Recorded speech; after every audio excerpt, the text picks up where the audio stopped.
For those of you out there, my name is Michelle. Make sure I'm looking at the camera. Michelle Hodapp. I'm one of the TC Fit trainers on site at the General Mills headquarters. And I also have Kelsey on the line. Kelsey has over 15 years in the fitness industry, and she's an ACSM certified personal trainer.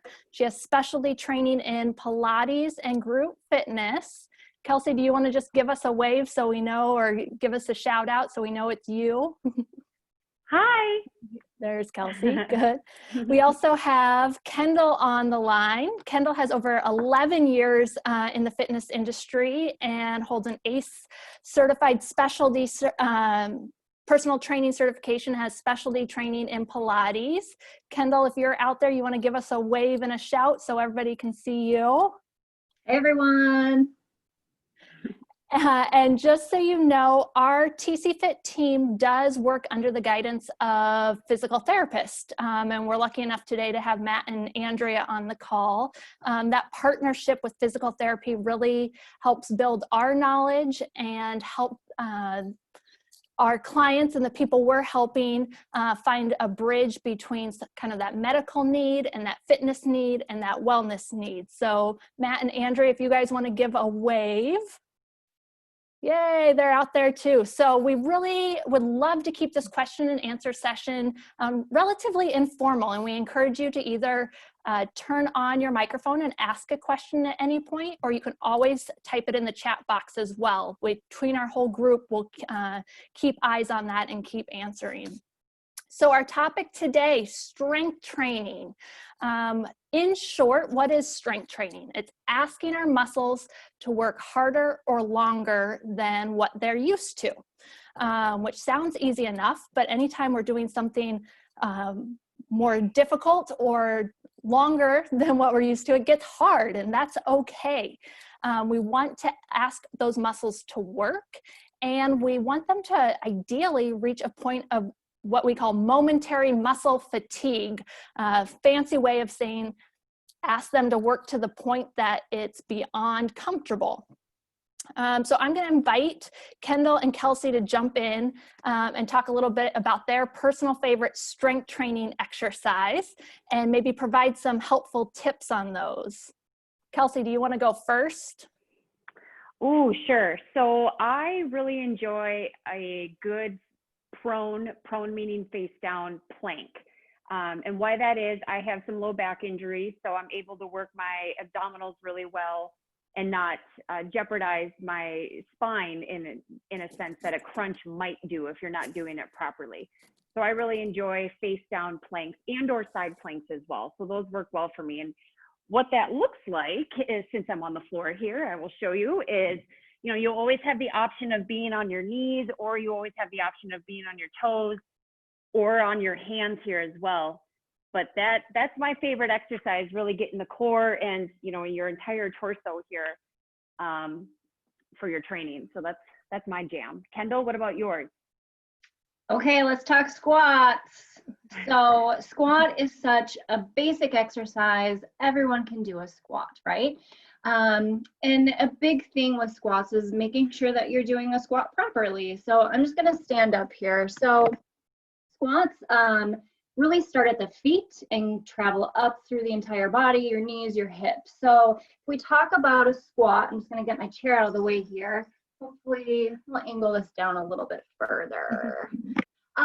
So with a squat, making sure that the feet are in line with the toes, and you're sinking your hips back, like you're sinking back into a chair. A common mistake that happens with a squat is bending from the knees. So then you're loading up the knee joints instead of your glutes, your hamstrings, especially on the way up. Now, because squats are so great to do at home, you can either do them either body weight or with hand weights. Now, if you don't have hand weights at home, a great way to add challenge to this exercise is to switch up your variation. So meaning, you know, you can do feet together, squat like so, and you can add pulses at the bottom. You can add a hold, so that isometric hold. You can do a wide sumo stance, same thing, knees in line with the toes to sink it back. And again, you can make it a little bit smaller, so then you have a little bit more hamstrings hamstrings working.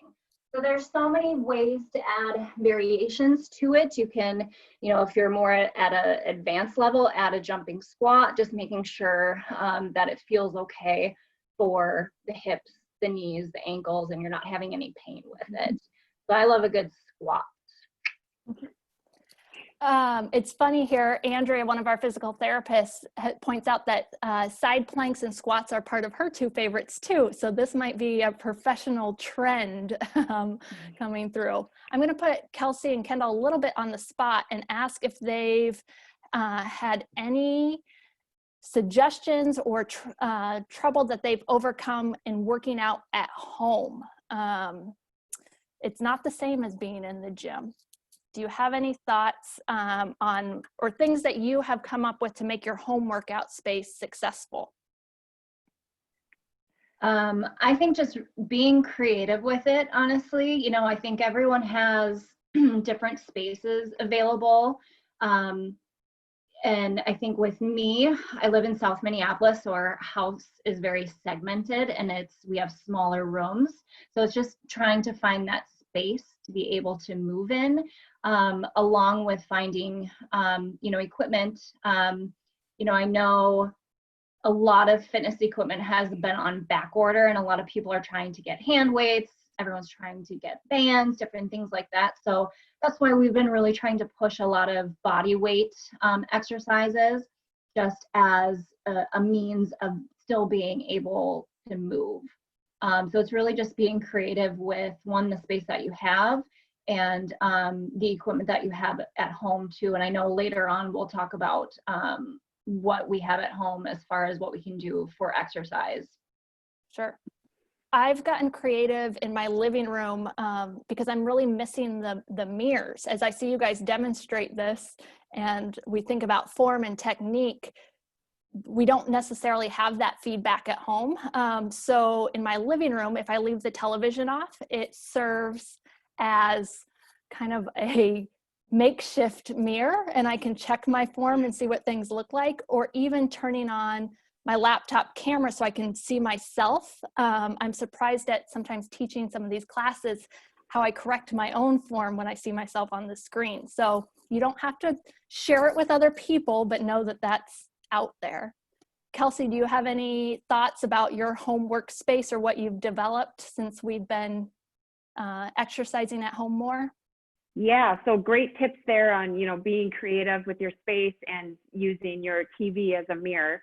I need pump up jams on to work out. So I need, a speaker or some sort of music playing in the background. And once I get past the warm up, generally the warm up is kind of the toughest for us mentally, just to get us going and whatnot. And then once your body starts moving and you start to feel a little bit better, you think, hey, I can do this.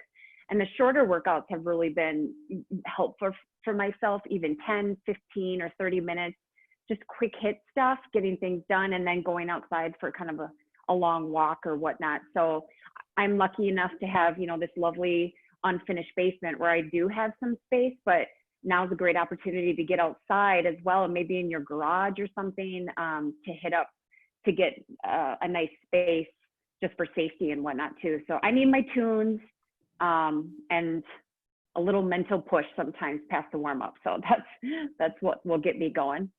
Sure. I see your paper plates there. Do you want to tell us a little bit about those? Oh, yes. So yeah, like Kendall was saying, a lot of fitness equipment's on back order and you can't get stuff. Paper plates, great option, that they can be done on a hard surface or a carpeted surface. So in review, you can do standing exercises, you can do abdominal exercises. So I'll just get on the floor here and show you. So I'm just going to put my feet, move this back here a little bit, put my feet on the gliders and then come into my favorite plank position, drawing my abdominals in and keeping my spine long with your hands nice and big, your fingertips big. And you can alternate, mountain climbers and get your heart rate there. You can do some knee tucks. You can do some side work as well. And then standing, You can always have one foot on. Let's tilt this up just a little bit. You can do kind of a lateral gliding lunge or a curtsy. So lots of options that you can do. You can even put them on your hands and do some good old-fashioned push-ups with the plates here as well. So that's a great tool to have at home if you're looking to spice up your routine a little bit. Perfect. I know some of you have seen this before, but this is my new favorite home workout item. This is a sock filled with loose change. So I just had a jar at home. I threw some change in there. I don't know if you can see, it's about maybe the size of 2 fists. And this weighs almost 5 pounds.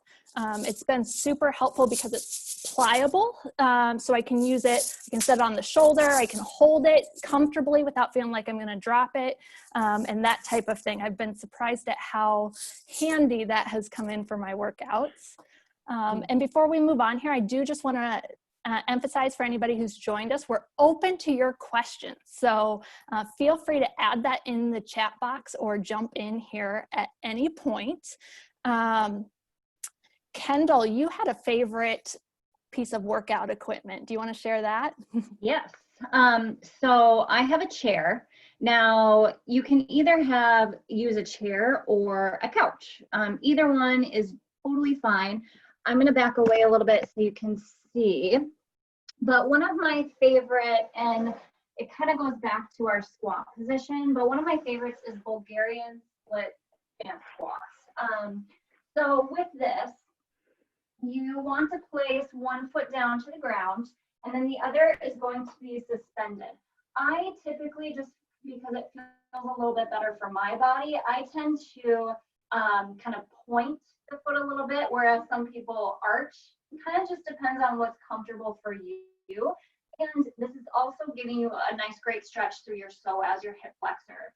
So you want to keep your weight even through both legs, tall posture as you come down into your lunge, and then return. The first couple that you do, you may have to just adjust a little bit just to see where that foot should be or where the bottom leg should be. But this is a great one for your glutes and your hammies. Balance, think of your transverse abdominals, all of the above. So, and again, to add challenge to that, you can pulse it down, you can hold it. There's so many great ways to add challenge to it. The second exercise, that is one of my favorites, again, for your glutes and your hamstrings. I'm going to angle this down a little bit more because I'm going to lie down. We have a hip bridge. So you're going to place your heels on top. I want you to think about digging the heels down, flexing through that foot. And it makes it a little bit more challenging for your hamstrings as well. Arms down by your sides, you're going to lift the hips up and then lower back down. Now, a common mistake with this is pressing up too high and rolling onto the back of the neck. So you want to keep your obliques engaged, knit the ribs together, really focus on, again, those glutes and your hamstring. So those are my 2 favorite go-tos as far as using either a chair or a couch. Perfect. I love that, Kendall. I've also used my couch for a surprising number of workouts. Yeah. And not just watching TV. Tammy, thanks for submitting your question. So I've kind of scanned it over. There's multiple questions here, but it brings up something that we wanted to talk about, which is also recovery. So your question was, is there an optimum number of muscles to work out in one session? A lot of that is going to depend on your personal preference. So Kelsey mentioned shorter workouts are better for her. So she's probably going to have a hard time hitting all the major muscle groups in just 10 minutes. I'm not saying it's not possible, but to have that strength training and really push a muscle group to fatigue, it might take closer to an hour or 90 minutes to hit the entire body. So getting to that, combination of muscle groups, a lot of times we break those muscles down. You mentioned abs and back, or biceps and triceps. The common breakdown, I would say, would be a lower body and an upper body day, or a push day where you work the front side of your body, and a pull day where you would work typically the back side of your body. But rest, I'm going to circle back around and then let the other trainers jump in. while it is important to push your body to fatigue, it's equally as important to give your body rest. That's when the muscles are rebuilding and making us stronger.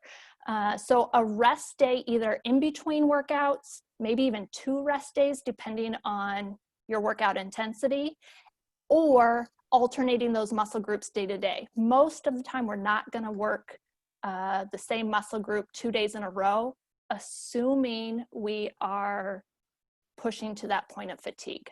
Kelsey or Kendall, do you want to jump in on that? Yeah, that's great information, Michelle. Tammy, when you asked how many exercises you should be doing, you know, starting 8 to 10 exercises, and you can do just like a single joint exercise where it's just a bicep curl, or you can do a compound movement where you add a lower body and a upper body. So then that forces you to get more done in less time. So if you wanted to do your strength training 2 to 3 days a week, let's say Monday, Wednesday, Friday, then you could do total body on Monday, Wednesday, and Friday because you're giving yourself those rest days. But if you need longer time to recover, then you can take that as well. But I would usually suggest 8 to 10 exercises, whether single jointed or compound exercises, if that makes sense. Kelsey, I'm going to jump in on that rest day too, because we haven't been really clear on how long of rest is needed. Everybody's body is different, but if you find yourself when you come back to workout number 2, so you work out on Monday, you take Tuesday off, you come back to your workout on Wednesday, if you're unable to reach that same intensity you did in your first workout, you may need a little bit longer rest in between. And I know that's really bounces around. It's not very concrete, but we want to give the body time to recover before we ask it to work hard again. And I just want to add on to that, you know, if you're kind of at a more advanced level as well, another thing that you can do is, you know, Kelsey was talking about starting at like 3 days a week. What you could also do is say, Monday, I'm going to focus on just low body and really fatigue those muscles and do it for a shorter amount of time. Give your body a rest, give your low body a rest. Let's say Wednesday, you do upper body and do, let's say 4 to 5 exercises. And I'm saying this is more so of an advanced workout. 4 to 5 exercises, doing, you know, 3 to 5 sets, doing upper body, giving yourself a couple of days to rest, and then maybe that 3rd day is your whole body working. So there's so many different ways to switch up your workouts. And I know, especially with myself, and I'm sure with Michelle and Kelsey, you know, depending on who the client is that we're working with, we're constantly switching up workouts and not doing the same thing over and over and over again, because that's how your body plateaus, and then you're not, you know, going to that next level of getting yourself stronger because you're constantly doing the same thing over and over. So moving on to Lil's question, I'm going to push this out to Kendall and Kelsey. What is your core? So what does that mean, and how do you know if you're doing it properly? Yes, you hear a lot of music videos, workout videos talk about brace your core, engage your core. So what that means is just kind of engaging your abdominals. That doesn't mean sucking in your belly button to the point where, you know, you're uncomfortable, but think of kind of a corset knitted around you tightly, and then you would breathe in through your nose, and then as you give a big exhale, think of that corset tightening around you kind of 3-dimensionally and drawing in. So you're just engaging / activating your abdominal muscles. Kendall, am I saying that correctly? Does that make sense? Yep. Yeah, I mean, and I think all of us have different cueing techniques, and the corset is great. I tend to use kind of shrink wrap, as if shrink wrap was wrapped around your abdominals and really pulling in. The other thing is almost kind of that bear down position. And okay, we're gonna get a little personal right now. Let's say you're going to the bathroom and you're pushing. That's kind of, you know, where that abdominal engagement comes from as well. If you're thinking about drawing the belly button in toward the spine and pushing, that's kind of where that activation comes from too. And You know, if we talk about, you know, when Kelsey talked about compound exercises and adding more choreography into it, let's say a lunge to a single leg balance to a bicep curl. In order to maintain that balance, your core is kind of that epicenter of being able to do that. And so part of it, yes, is actively engaging those abdominals, but also sometimes, you know, in trying to find your balance, they tend to kind of do that on their own too. So it's kind of a healthy balance of both. But yes, I know it can be difficult understanding when an instructor says, okay, engage your core. What does that mean? It's just thinking about actively getting that breath. And it's almost kind of like a domino effect that'll happen with that. I hope that helps to explain it a little bit more. Hey, Kendall, can you comment also on when they, you know, keeping things neutral as well? Because typically those go hand in hand. Maybe not all the time, but a lot of times keeping a neutral alignment and engaging that core go hand in hand to stay safe, correct? Mm-hmm. And so I'm just going to turn my volume up a little bit higher so I can hear. So as far as a neutral spine, you know, you have this natural S-shaped curve to your spine. So that's your neutral. So if I were to stand up and show you from the side, so this is more of my neutral spine. What can happen over time is going more into an accentuated curve, more into the lumbar spine, or more of your pelvic tilt. So everybody has different body alignments, and our goal is to get posture back to a neutral.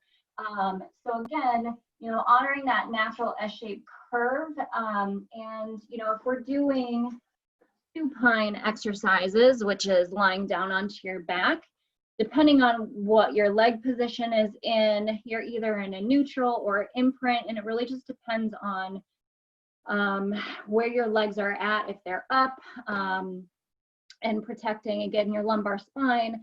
So and also building up that abdominal engagement to protect your lumbar spine. So it really just depends on what exercise that you're doing, of where you want your spine to be in. And that's kind of what we talk about in with Pilates as well. And I'm going to do a quick just plug here that TC Fit does offer virtual personal training. So if you're looking for some one-on-one feedback, please feel free to reach out at any time or check out some of our information on the website.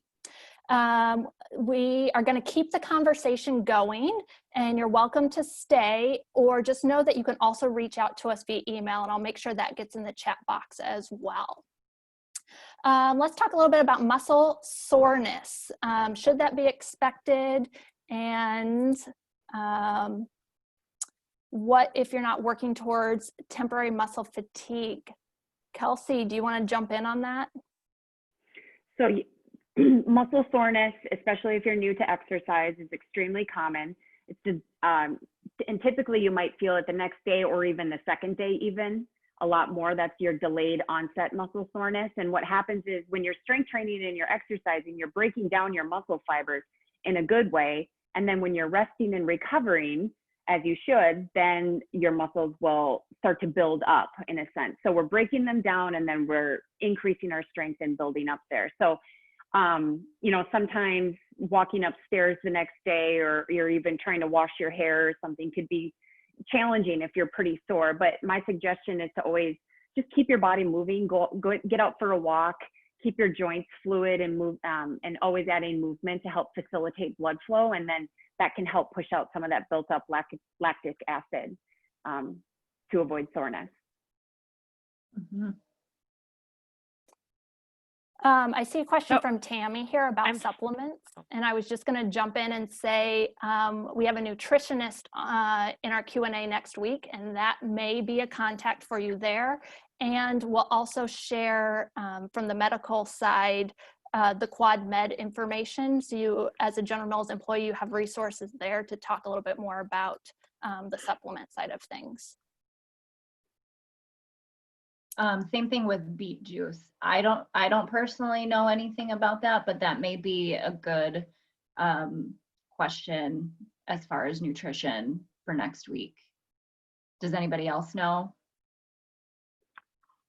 I've done chocolate milk, or, there's the muscle milk recovery drinks or whatnot out there with your mix of protein to carbohydrates, that 3-to-1 ratio. But I've not done beet juice myself. Not a huge beet fan. Me neither.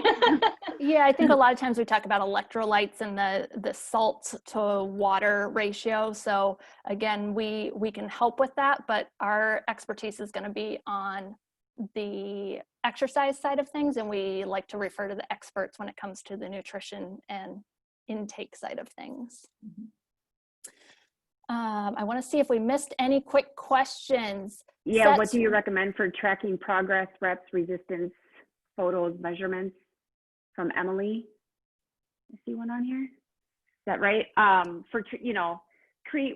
Typically what I do with clients is I'll create a calendar of cardio that they should be doing that day and strength training a good periodization and whatnot, so they don't overdo it and overtrain and risk injury. But yeah, it's always, the more reps that you do, let's start this over. So if you're lifting a 10-pound dumbbell and you're able to get to 10 reps, that's great. And then if you continue to do that and you get to 15 repetitions or even 20 repetitions, then you might need to increase that weight. So then you would track your reps and your sets that you completed there. Hopefully that makes sense. Yeah, and I think some of it's a matter of time. How efficient can I be? I don't have all day to work out, so I need to find something that's heavy enough. We talk about that 8 to 12 repetitions as a goal, as far as finding the right weight to lift. And also I've spoken to a lot of, clients that, let's say, going back to Kelsey's example of bicep curls, let's say someone's using 5 pounds and getting to 15 repetitions and 20. And let's say it's a client that is brand new, has just started, and usually I'll say, or I'll ask, at the end of those 15 or 20 repetitions, did you feel any muscle fatigue, or was it getting difficult at all? A lot of people will say, well, no. So I think that's another way that we help as far as pushing and showing accountability, as far as, this is something that you maybe not do on your own. And then it's time to bump up the weight. If you're getting to that 15, 20 repetition where you're still not even feeling it, I don't want to say it's completely pointless, because it's not, because you want to keep your body moving. But if you want to see results, then you got to start bumping up that weight. And no one's alone in that. I don't work out nearly as hard when I'm on my own as when someone else is watching me. Yes. Quick scan here. Any tips to avoid bulking up? Did you guys answer that one yet? No, so common, misconception with bulking up. Weight training is good for you. The more muscle that you have, the more calories you burn. It takes up less space in your body and whatnot. So a ton of benefit. And sometimes we hear, yes, I want to tone up, but not bulk up. They're basically the same thing. You're not going to bulk up, but you want to overload your muscles. And especially women, we don't have nearly as much testosterone as a male does, or even a male. And Matt, maybe you can hop in as well, but you would need ample amount of protein and whatnot in a crazy strength training regimen in order to really bulk up and put on a lot of muscle mass. And that takes time. That takes 6 months, to a year or so. I think it's a common misconception. Most women, and I don't mean to be sexist here, but most women are worried about bulking up and they don't want to bulk up. But it's very hard. Your body type is going to be, there's very few women that will get bulky with weight training, and the benefits far outweigh any negative potential of bulking up. I saw that on that same question that there were some, and Andrea, hop in, or Michelle, if you guys have other answers to that, but regarding bulking up. But there's a question about the BCAAs, which is branched chain amino acids, And if they're helpful, it'd be a great question for the nutritionist Jen next week. She sees a lot of athletes, so it'd be a great question. My personal opinion is most of us take in enough protein in our American diet, or we wouldn't need branched chain aminos unless you're really lifting heavy for an extended amount of time. That's my opinion, but we'll see if Jen agrees with that next week. She's the expert. Anyhow, Michelle or Andrew, do you have comments about bulking up at all?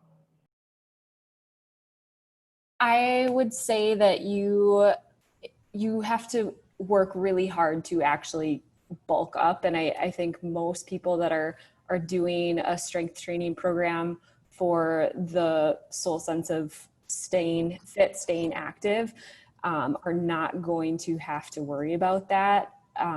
It takes a lot of work as far as nutrition and really regimented and specific programming to make that happen.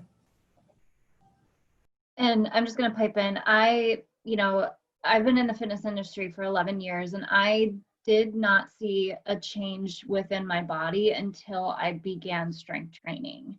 It does help to decrease body fat percentage. And if you are just strictly doing cardio on the side, again, it is good to switch it up, especially for bone mass.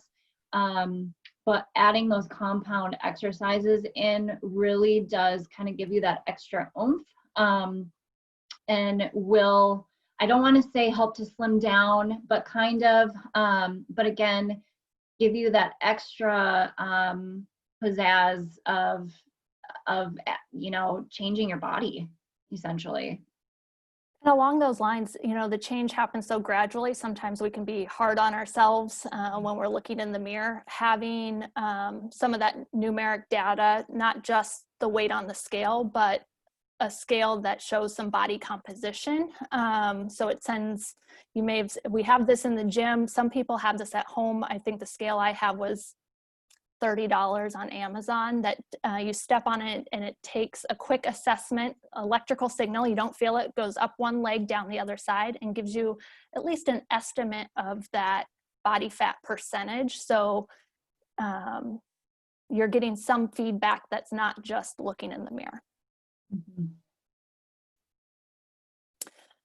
Quick spin around. Kelsey, anything you want to ask before we close out our session today?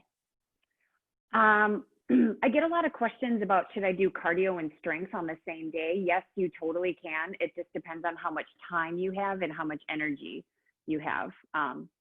But yeah, keep those weights pumping. Kendall, any final thoughts from you? Let's see. On a personal note, I tend to check in more with a Tanita scale. We have one at work, so I've been missing it. And literally at work, I usually check like once a week, and I don't even check the weight. I just look at body fat percentage. And that's kind of a way for me to check in as well. And I'll be honest, I have been looking at different scales around of maybe ordering, so we'll see. But that's kind of a check-in for me too. And Emily, Tanita is a brand name, so you're not locked into that. That's not the brand I have at home. Renfo, I think is, I'd have to look it up. We can add that on Yammer too if people are looking for that. Yeah, there's a ton of different brands out there. Matt, do you have anything else as we circle around today? Oh, I love the topic, and to talk about compound, using your time wisely with these compound movements. And I do think that even on a personal level, I got away from strength training for a while.